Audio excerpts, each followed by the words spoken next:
Tantor Audio, a division of Recorded Books, presents Grant at 200, Reconsidering the Life and Legacy of Ulysses S. Grant. Edited by Chris Mackowski and Frank J. Scaturo. Narrated by Rick Adamson. From General Colin L. Powell, Chairman, Joint Chiefs of Staff. With respect to General Grant, I confess to being an admirer of his tremendous ability to fashion a path to success despite adversity along the way. The chief lessons I draw from Grant's generalship are the value of bold initiative and the absolute necessity for calm in the middle of danger, uncertainty, and the inevitable fog of war. In my view, his most brilliant campaign came at Vicksburg. There, after several setbacks, he maneuvered completely around the city, isolated the fortress from reinforcements, and won a decisive victory.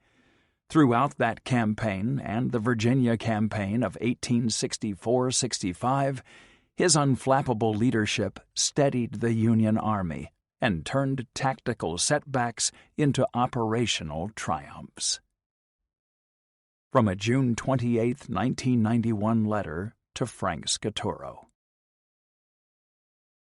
Forward. Ulysses S. Grant at 200 by Frank J. Williams. Momentous events during a president's term and his response thereto define his legacy. Theodore Roosevelt acknowledged this fact as he said, "A man has to take advantage of his opportunities, but the opportunities have to come. If there is not the war, you don't get the great general. If there is not a great occasion, you don't get the great statesman. If Lincoln had lived in times of peace, no one would have known his name now." That the circumstances of a presidency define the president in the eyes of future generations is exemplified by our nation's collective memory of Ulysses S. Grant. Momentous events surrounded Ulysses S. Grant's life. During the Civil War, Grant earned President Abraham Lincoln's complete confidence. The general made his fair share of mistakes during the Civil War, but he was a great wartime leader. He learned from his mistakes, listening to and asking questions of his advisors. During the Civil War, he and President Lincoln directed the war effort in concert. By 1864, Grant had become a respected strategist and tactician. His efforts led to the creation of one of his most enduring legacies, the modern command system the military still uses. The modern command system, developed by Grant and Lincoln, was led by the Commander-in-Chief, President Lincoln himself, who set overall strategy for the prosecution of the war. Grant, as General-in-Chief, executed President Lincoln's overall strategy. His function was to plan and direct the movements of the entirety of the Union Army. Between them was a Chief of Staff, Major General Henry Halleck, who relayed information to both Grant and Lincoln. Grant may not have known it at the time, but this relationship with Lincoln set a precedent that the executive branch and the United States military still follow to this day. When Congress reauthorized the rank of lieutenant general with Grant in mind, Lincoln feared that Grant might get the political bug and challenge him for the Republican Party presidential nomination in 1864. When he was assured this was not the case, Lincoln promoted Grant. Grant's leadership justified Lincoln's belief in his capacity and abilities. Grant possessed the ability to see the whole picture of the military conflict. He worked to harmonize his strategic thinking with the overall strategy Lincoln prescribed.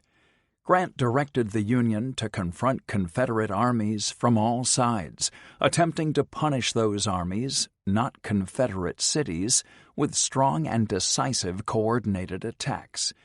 He submitted to Lincoln broad outlines of his battle plans.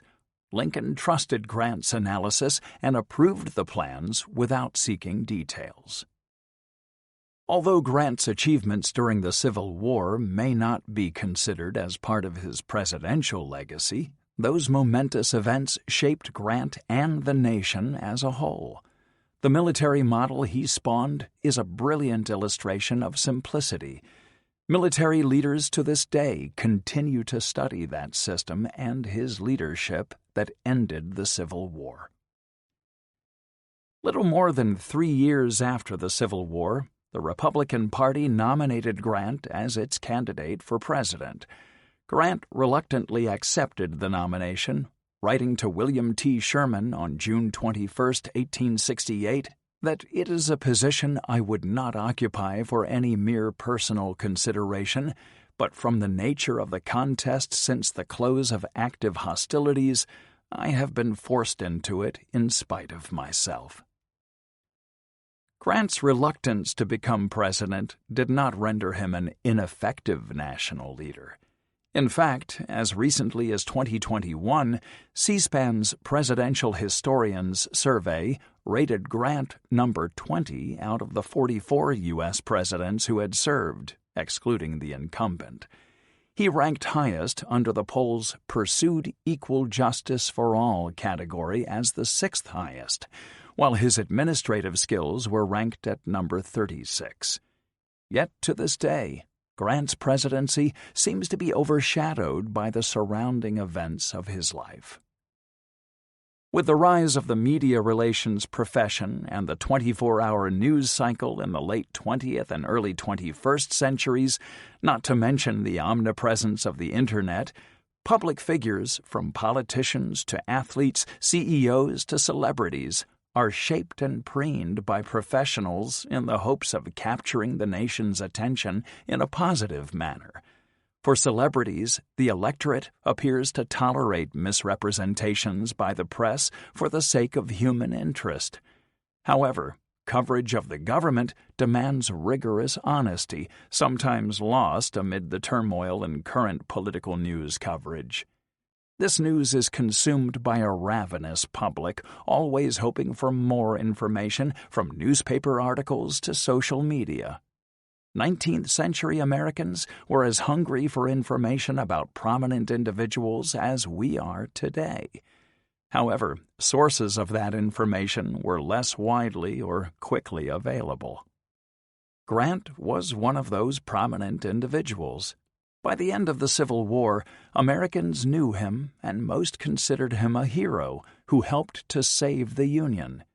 His luster may even have surpassed that of Lincoln, as shown by the throngs of Americans who paid their respects during Grant's funeral, the many photographs taken of Grant as compared with Lincoln, and various other metrics.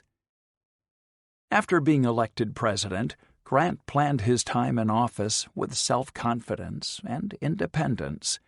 He believed that he understood the American people and their wants.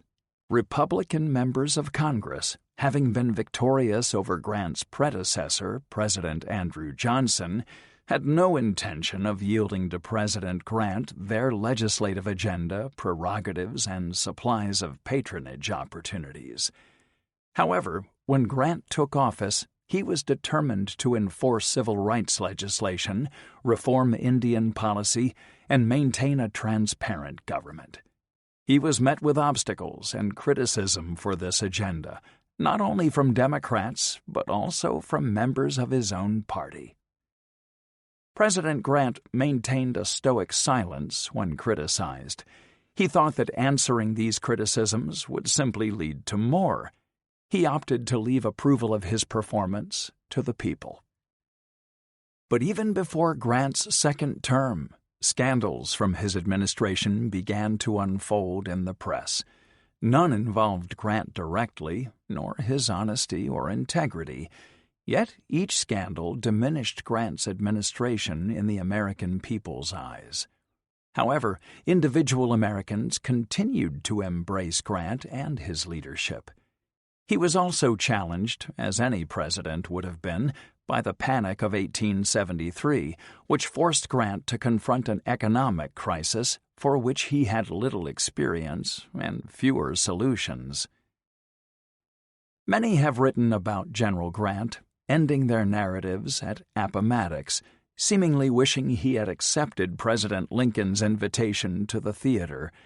In fact, since it was taken over by the National Park Service in 1959, Grant's resting place has been officially named the General Grant National Memorial. But biographies such as Ronald C. White's American Ulysses, Ron Chernow's Grant, Charles W. Calhoun's The Presidency of Ulysses S. Grant, and Joan Waugh's U.S. Grant, American Hero, American Myth, have done much to reconcile the disparate opinions regarding Grant's generalship and presidency.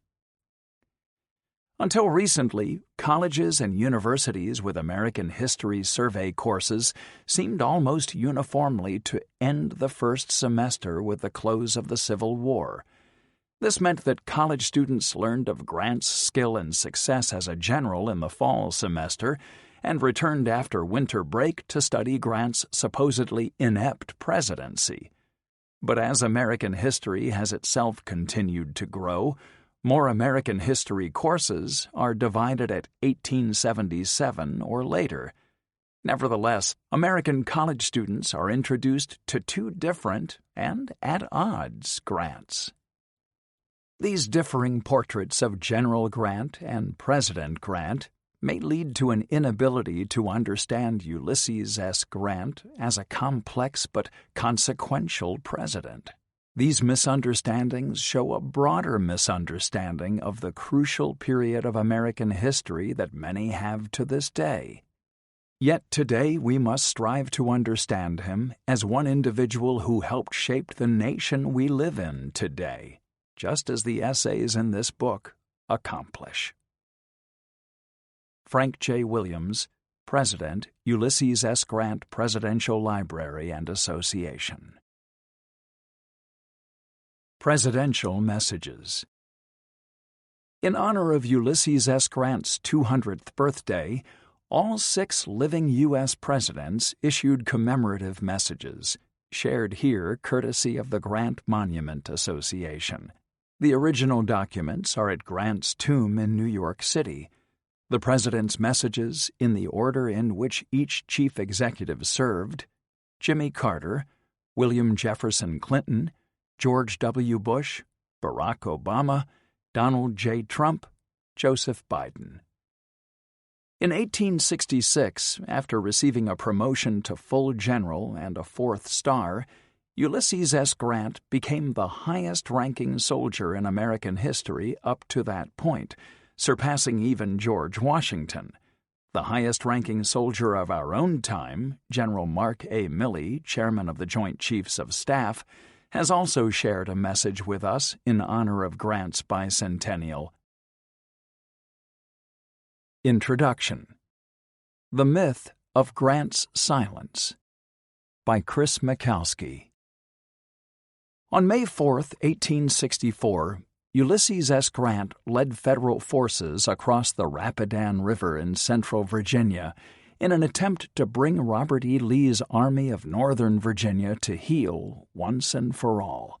He vowed there would be no turning back, and he stayed true to his word.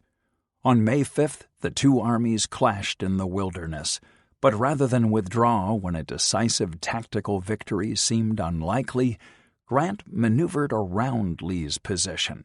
Fighting resumed immediately outside Spotsylvania Courthouse. After 2 weeks there, Grant maneuvered around Lee again, shifting the fight to the banks of the North Anna River, and from there on to Totopotomoy Creek and Bethesda Church and Cold Harbor. Lee's failure to strike a blow at North Anna, coupled with a series of successes through June 1st, led Grant to believe he needed just one more strong assault to break his foe. Lee's army is really whipped, he wrote to Washington following the fight at North Anna. The prisoners we now take show it, and the action of his army shows it unmistakably. And so it was, on the morning of June 3, 1864, Grant launched a series of attacks against heavily fortified Confederate positions at Cold Harbor. As the story goes, he lost as many as 6,000 men in half an hour as the result of a single fruitless charge. In reality, he lost closer to 3,500 men over the course of the entire day, all along the line, not just during the morning's charge, but the inflated casualty figure remains a central linchpin in anti-Grant mythology. "I have always regretted that the last assault at Cold Harbor was ever made," Grant famously wrote in his personal memoirs. "No advantage whatever was gained to compensate for the heavy loss we sustained." It's an oft-quoted line, in part because Grant did not write much about Cold Harbor, despite the staggering losses. Historians have tended to accept his relative silence about the incident as tacit acknowledgement that he made a mistake, and lost cause mythologizers have exploited such silences to vilify him as Grant the Butcher. It's worth noting, however, that Robert E. Lee lost a similar number of men during Pickett's charge at Gettysburg, some 6,555 men, as Grant did in total at Cold Harbor. In Lee's case, that amounted to a decisive defeat, while Grant was able to maintain his strategic momentum by changing tactics after the battle. But rather than condemn Lee the Butcher, the same Southern partisans who butchered Grant's reputation romanticized Lee's, holding up his casualties as examples of Southern manly virtue. Writing more about Cold Harbor certainly would not have spared Grant from his lost cause critics, who had a vested interest in besmirching him no matter what. But Grant's omissions have at times been devastating to his historical reputation because they have given his detractors further space to control the narrative right up through the 20th century. It's easy to make assumptions about Grant's relative silence on Cold Harbor because it fits neatly in line with widely known stories of his stoicism in times of calamity. Think of Grant in the rain after the first disastrous day at Shiloh, ready to lick 'em tomorrow. Or his quiet whittling under a tree on that awful first day in the wilderness. Or the quiet attentiveness he gave Ferdinand Ward when his business partner first hinted at the financial trouble their investment firm was facing. "The general was always silent, Mrs. Grant," William T. Sherman once reminded Grant's wife Julia during the winter of Grant's final illness. "Even at the worst times of strain during the war, I used to go to see him at his headquarters, and he would sit perfectly still." Furthermore, there is Grant's well-documented reticence for public speaking. Ronald C. White's essay in this volume, for example, offers several accounts where Grant makes a quick greeting, but then turns the spotlight over to a friend or colleague to tell you how happy I am to be with you. Robert Underwood Johnson, an editor with Century magazine tasked with convincing Grant to write about his wartime experiences, referred to the myth of Grant's silence. Grant's silence was very much a part of the great man's public persona.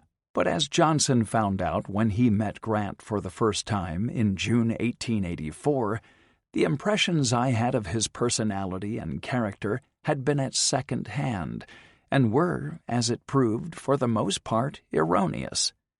Johnson admitted Grant was a much misrepresented man. What was to Johnson a discovery was something well known to Grant's intimates.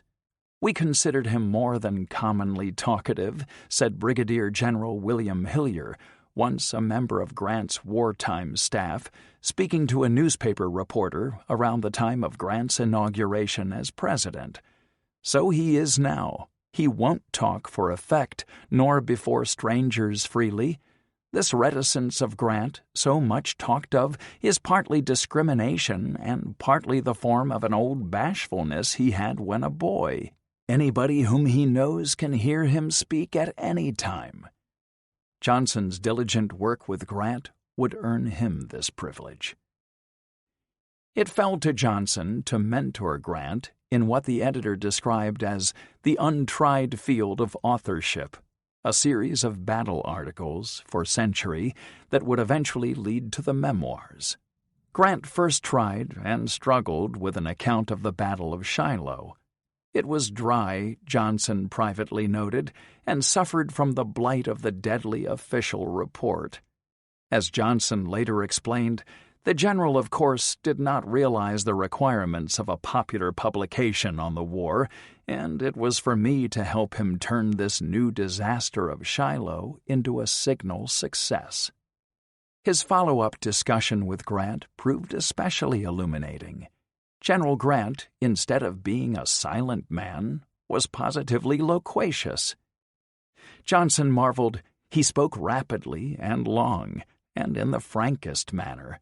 And Johnson importantly added, Grant exhibited no cocksureness, no desire to make a perfect record or to live up to a later reputation. In conversation, Grant revealed the human side of his experience, and it was this approach Johnson urged him to take with his writing, such a talk as he would make to friends after dinner. Grant grasped the idea at once and set to work on a revision that worked admirably. "I am positively enjoying the work," Grant admitted, a bit surprised. If we can eavesdrop on the outskirts of these interactions for a moment, we gain important clues into Grant's silences and the limits of our ability to assume anything from them. As Johnson discovered, Grant had plenty to say, but just needed to figure out the best way to say it for his audience. Grant had never thought of himself as a writer before and so felt intimidated by the very idea. Once he got past that mystification, though, he discovered he wasn't nearly the stranger to the pen he initially thought he was.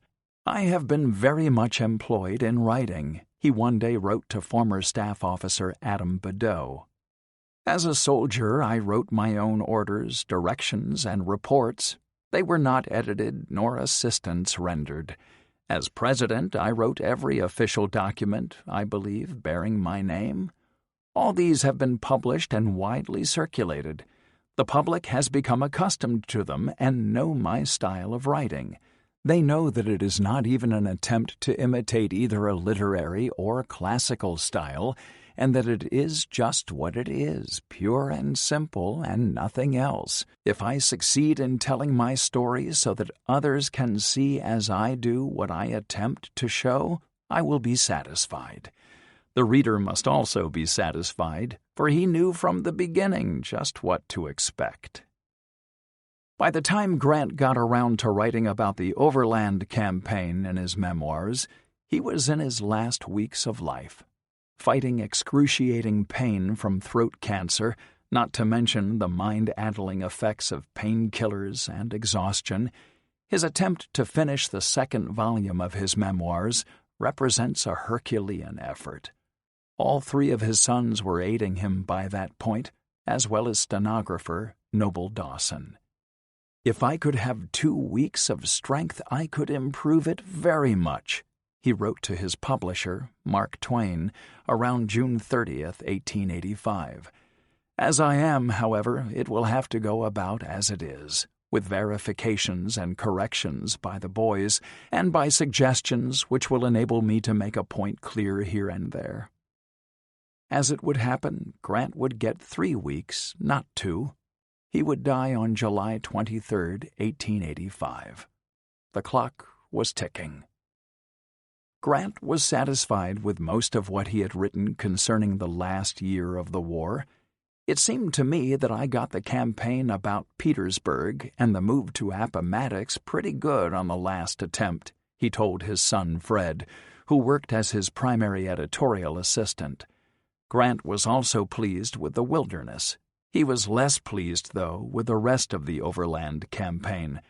"I should change spots if I was able," he told Fred in early July, "and could improve North Anna and Cold Harbor." But he was not able, of course. The clock was ticking loudly by that point. If I could read the manuscript, over myself, many little matters of anecdote and incident would suggest themselves to me, he had told Twain. And indeed, his daughters-in-law read the manuscript back to him in the afternoons and evenings, even as his sons and Dawson continued with their editing and fact-checking.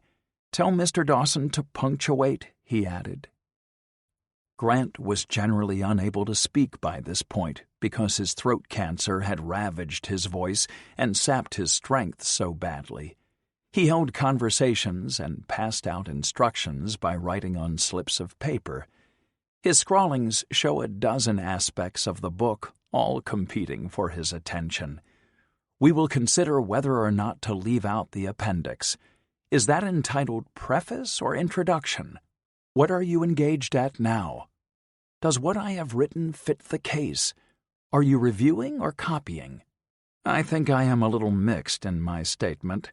Mentions of Chattanooga, Knoxville, and Generals Sherman, Burnside, Longstreet.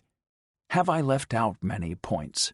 A question without a question mark. No wonder he needed Dawson to punctuate. I begin to feel anxious about the review of the second volume, he admitted around July 10th. There may be more difficulty in placing all the parts than we think. It has been written in a very detached way. It is no wonder, in this maelstrom of edits, that Grant did not have time to do all he wished, although he tried mightily. Even as Twain sent him printed galley proofs of Volume 1, Grant kept making handwritten corrections on the sheets. Twain fretted that the editing on the first volume would prohibit Grant from finishing the second. I would have more hope of satisfying the expectation of the public if I could have allowed myself more time, Grant admitted in his introduction to the memoirs. Imagine, if he'd had more time, what more might he have said? As someone who has been telling the story of the Overland Campaign for nearly 2 decades, on the battlefield and in writing, this notion tantalizes me. I should change spots if I was able and could improve North Anna and Cold Harbor. How would Grant have retold those stories? What changes would he have made? What was he feeling at the time? What did he really think about that last charge at Cold Harbor? He always regretted it, he said, but we students of the Civil War have always regretted he didn't say more. Had he the time, what else did Grant wish he could improve, change, expand upon, or illuminate? What other anecdotes and incidents would have suggested themselves to him? What else might he have told us? Consider how such first-person revelations might have altered our understanding of Grant or changed the way history has remembered him. Remember, Johnson's second-hand impressions of Grant had proven erroneous. How erroneous are our own impressions of Grant in the absence of his own testimony and in the face of hostile lost cause critics? For 3/4 of a century after Grant's death, historians complained about an almost complete lack of Grant resources to look at. No compiled letters, no journals, no collected works, just the memoir. Grant wrote as little as possible, one of them groused. There was, in a sense, a documentary silence from Grant, keeping in line with the in-person myth of his silence, as Johnson called it. This speaks to one of the great paradoxes of Grant's legacy. His memoirs, which have never gone out of print, consisted of 291,000 words over 1,231 pages in 2 volumes. Recent annotated editions have shed additional light on the text. Beyond Grant's masterwork, The Papers of Ulysses S. Grant, edited under the auspices of the Ulysses S. Grant Association and published by Southern Illinois University Press, fill 32 volumes, and his written orders from the war are sprinkled throughout the official records of the War of the Rebellion. Grant really wasn't all that silent after all, even if he didn't get the chance to say quite everything he wanted to. Grant's silences, then, were both real and imagined. This is the true myth of his silence. Lost causers have exploited those silences, and historians have often made wholly inadequate assumptions